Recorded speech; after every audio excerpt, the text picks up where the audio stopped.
of empire. Francis Bacon. It is a miserable state of mind to have few things to desire, and many things to fear, and yet that commonly is the case of kings, who, being at the highest, want matter of desire, which makes their minds more languishing, and have many representations of perils and shadows, which makes their minds the less clear. And this is one reason also, of that effect which the Scripture speaketh of, that the king's heart is inscrutable. For multitude of jealousies, and lack of some predominant desire, that should marshal and put in order all the rest, maketh any man's heart hard to find or sound.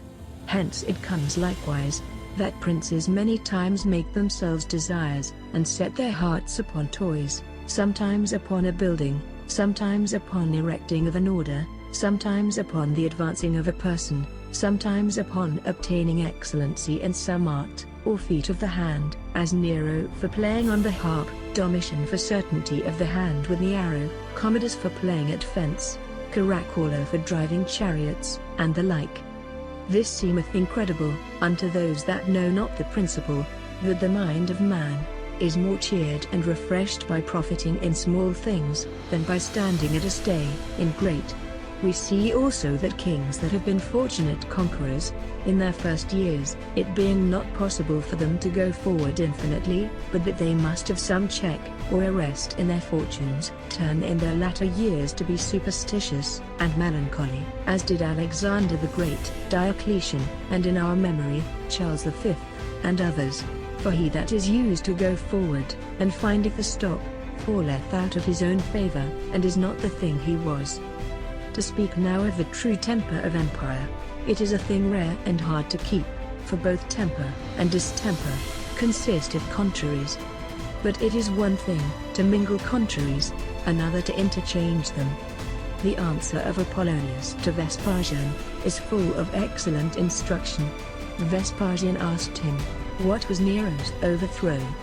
He answered, Nero could touch and tune the harp well, but in government, sometimes he used to wind the pins too high, sometimes to let them down too low.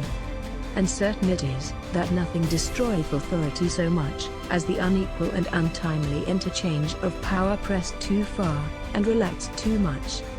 This is true, that the wisdom of all these latter times, in princes' affairs, is rather fine deliveries, and shiftings of dangers and mischiefs, when they are near, than solid and grounded courses to keep them aloof. But this is but to try masteries with fortune. And let men beware, how they neglect and suffer matter of trouble to be prepared, for no man can forbid the spark, nor tell whence it may come. The difficulties in princes' business are many and great, but the greatest difficulty is often in their own mind. For it is common with princes, saith Tacitus, to will contradictories, sunt polarum crugum voluntates vehemens, et interse contrarii. For it is the solecism of power, to think to command the end, and yet not to endure mean. Kings have to deal with their neighbors, their wives, their children, their prelates or clergy, their nobles, their second nobles or gentlemen, their merchants, their commons, and their men of war, and from all these arise dangers, if care and circumspection be not used. First, for their neighbors, there can no general rule be given, for occasions are so variable, save one, which ever holdeth, which is, that princes do keep due sentinel, that none of their neighbors do ever grow so, by increase of territory, by embracing of trade, by approaches, or the like, as they become more able to annoy them, than they were. And this is generally the work of standing councils, to foresee and to hinder it. During that triumvirate of kings, King Henry VIII of England, Francis I King of France, and Charles V Emperor, there was such a watch kept, that none of the three could win a palm of ground, but the other two would straightways balance it, either by confederation, or, if need were, by a war, and would not in any wise take up peace at interest. And the like was done by that league, which Guicciardini saith was the security of Italy, made between Ferdinando King of Naples, Laurentius Medici, and Ludovicus Sforza, potentates, the one of Florence, the other of Milan.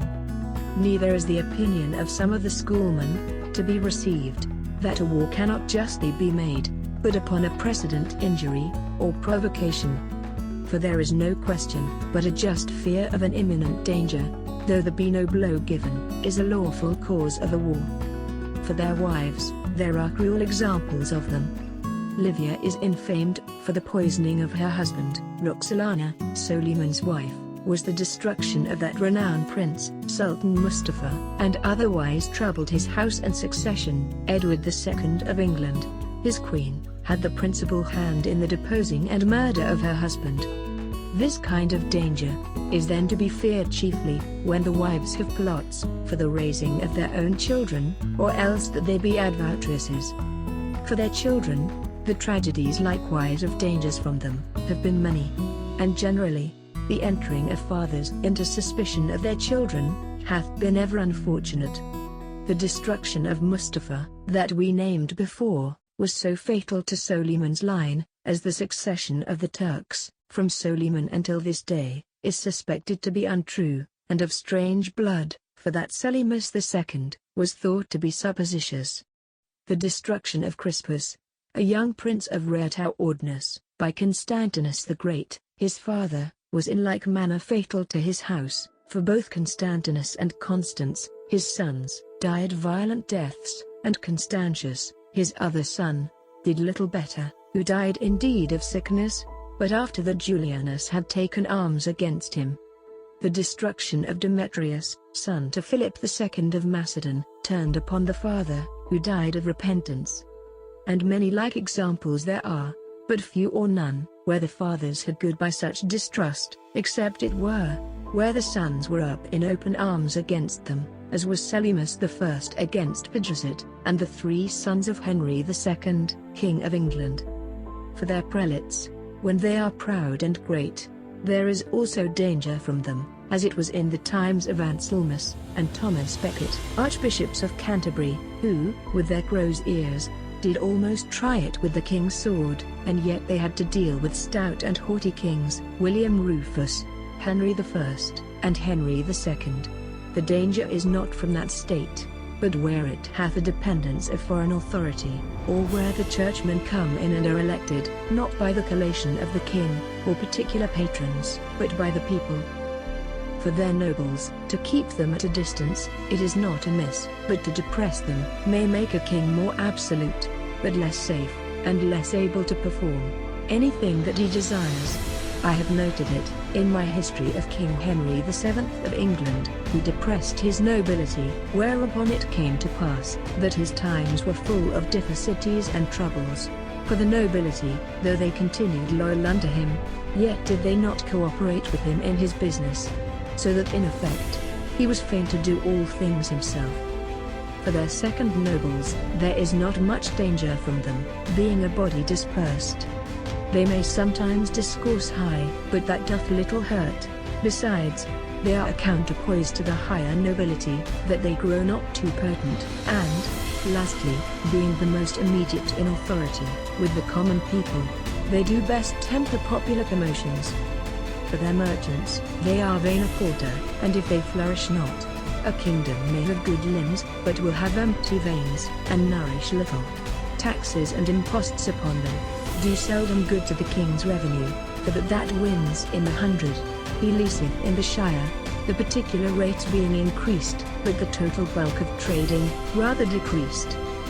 For their commons, there is little danger from them, except it be, where they have great and potent heads, or where you meddle with the point of religion, or their customs, or means of life. For their men of war, it is a dangerous state, where they live and remain in a body, and are used to donatives, whereof we see examples in the Janissaries, and praetorian bands of Rome, but trainings of men, and arming them in several places, and under several commanders, and without donatives, are things of defense, and no danger. Princes are like to heavenly bodies, which cause good or evil times, and which have much veneration, but no rest. All precepts concerning kings were in effect comprehended in those 2 remembrances, memento quod est homo, and memento quod est Deus, or vice, the one bridleth their power, and the other their will.